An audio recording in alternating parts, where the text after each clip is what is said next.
আচ্ছা, কখনো কি ভেবে দেখেছেন কোরআন তেলাওয়াতের শিল্পটা কিভাবে আমাদের নামাজকে আরও জীবন্ত করে তুলতে পারে? বা ধরুন, দিনের ঠিক ওই একটা নির্দিষ্ট সময় মাগরিবের নামাজটা কেন এত ছোট কিন্তু এত গুরুত্বপূর্ণ? তো আজকে আমরা নামাজের ঠিক এই দুটো দিক নিয়ে একটু কথা বলবো। একটা হলো এর প্রাণ, মানে কিরাত, আর অন্যটা হলো এর সময়, বিশেষ করে মাগরিবের সময়। তো চলুন দেখে নেই আজকে আমরা কি কি বিষয় নিয়ে কথা বলবো।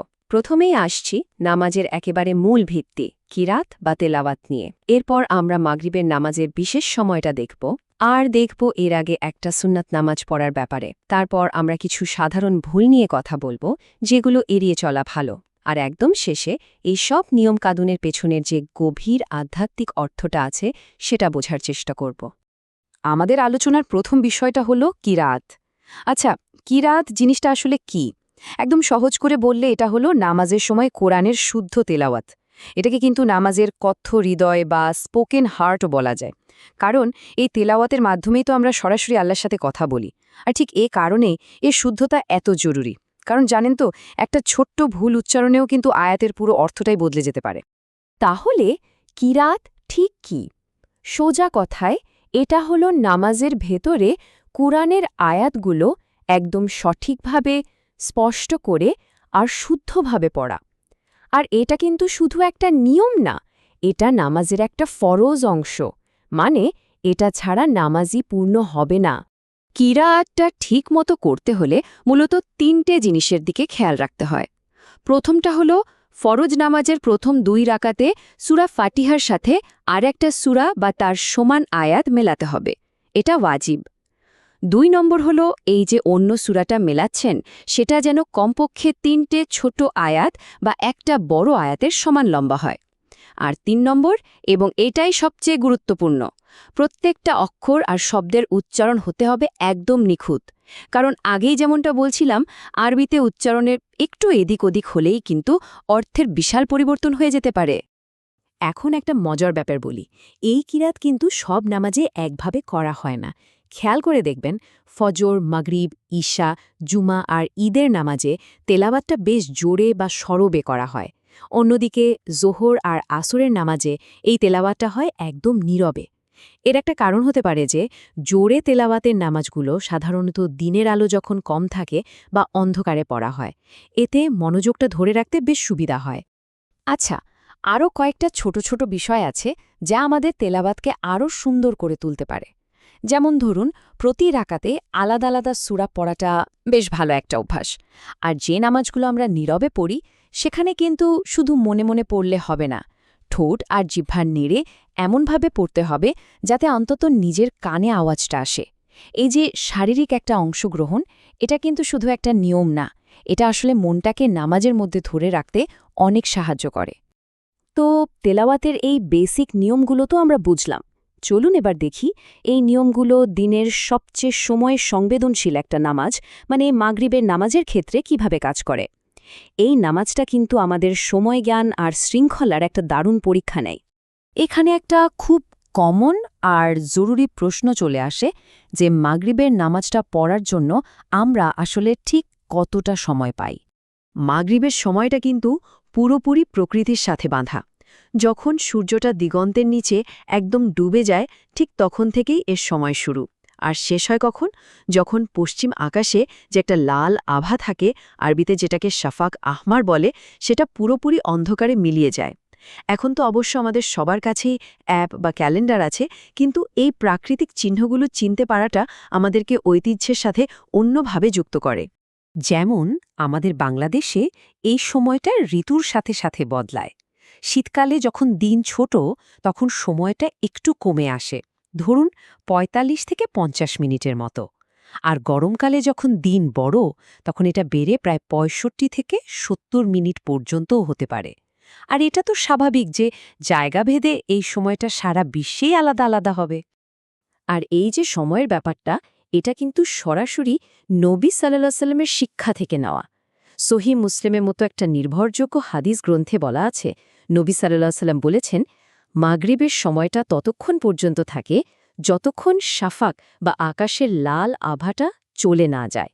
এত খাঁটি একটা উৎস থেকে যখন নির্দেশনাটা আসে তখন এর গুরুত্ব তো অনেক বেশি, তাই না? তো সারমর্মটা কি দাঁড়ালো? প্রায় সব ইসলামিক স্কলারই একমত যে মাগরিবের নামাজটা ওয়াক্ত শুরু হওয়ার সাথে সাথেই পড়ে নেওয়াটা সবচেয়ে ভালো, কারণ এর সময়টা তো বেশ কম। কোনো সঙ্গত কারণ ছাড়া দেরি করাটাকে তাই মাকরুহ বা অপছন্দনীয় কাজ হিসাবে দেখা হয়। মানে এটা অনেকটা আল্লাহর ডাকের সাথে সাথে সাড়া না দেওয়ার মতো। আচ্ছা, ফরজ নামাজের কথা তো হলো, এবার চলুন মাগরিবের সাথে জড়িত একটা সুন্নত নামাজের কথা জানি। এটা কিন্তু ঐচ্ছিক, মানে বাধ্যতামূলক না, কিন্তু নবী সাল্লাল্লাহু আলাইহি ওয়াসাল্লামের সাহাবীরা এটা এত আগ্রহ নিয়ে পড়তেন যা ভাবার মতো। অনেকের মনে এই প্রশ্নটা আসে যে মাগরিবের আজান আর ফরজ নামাজের মাঝখানে কি কোনো সুন্নাত নামাজ আছে? এর উত্তর হল হ্যাঁ, আছে। আর স্বয়ং নবী সাল্লাল্লাহু আলাইহি ওয়াসাল্লাম নিজেই এর জন্য উৎসাহ দিয়েছেন। তিনি বলেছেন, তোমরা মাগরিবের ফরজ নামাজের আগে 2 রাকাত নামাজ পড়ো। আর তৃতীয়বার বলার পর তিনি এটাও যোগ করেছেন যে এটা তার জন্য যে চায়, মানে তিনি এটা স্পষ্ট করে দিয়েছেন যে এটা বাধ্যতামূলক নয়, যার ইচ্ছা সে পড়বে। সাহাবীদের কাছে এই সুন্নাতটা যে কতটা পছন্দের ছিল সেটা আনাস রায়ের একটা বর্ণনা শুনলেই বোঝা যায়। তিনি বলছেন, মুয়াজ্জিন যখন মাগরিবের আজান দিতেন তখন সাহাবীরা এত তাড়াতাড়ি আর এত বেশি মানুষ এই 2 রাকাত সুন্নাত পড়া শুরু করতেন যে বাইরে থেকে কোনো নতুন লোক মসজিদে ঢুকলে ভাবত, আরে ফরজ নামাজ তো মনে হয় শেষই হয়ে গেছে। ভাবা যায় তাদের আগ্রহটা কোন পর্যায়ে ছিল। দেখুন, একটা নামাজকে সুন্দর করতে হলে শুধু কি করতে হবে তা জানলেই হবে না, কি কি করা যাবে না বা এড়িয়ে চলতে হবে সেটাও জানা কিন্তু ততটাই জরুরি। এখানে একটা শব্দ আমাদের বুঝতে হবে, সেটা হলো মাকরুহ। মাকরুহ মানে হলো এমন কাজ যা অপছন্দনীয় কিন্তু একেবারে হারাম বা নিষিদ্ধ না। একটা সহজ উদাহরণ দেই, ধরুন ভরা মুখে কথা বলা। এটা কি নিষিদ্ধ? না, কিন্তু এটা একটা অভদ্রতা, একটা অপছন্দনীয় কাজ। নামাজের মাকরুহ কাজগুলো ঠিক তেমনই। এগুলো নামাজের পুরস্কার কমিয়ে দেয় আর এর সৌন্দর্যটা নষ্ট করে দেয়।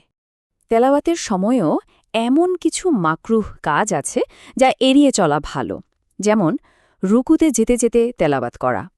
এতে কিন্তু রুকুও ঠিকমতো হয় না, কিরাও তো ঠিকমতো হয় না। আরেকটা হলো ইচ্ছাকৃতভাবে কোরআনের সূরার যে সিরিয়াল আছে সেটা ভেঙে পড়া, অথবা ধরুন মাঝখানের একটা খুব ছোট্ট সূরা বাদ দিয়ে তার পরেরটা পড়া।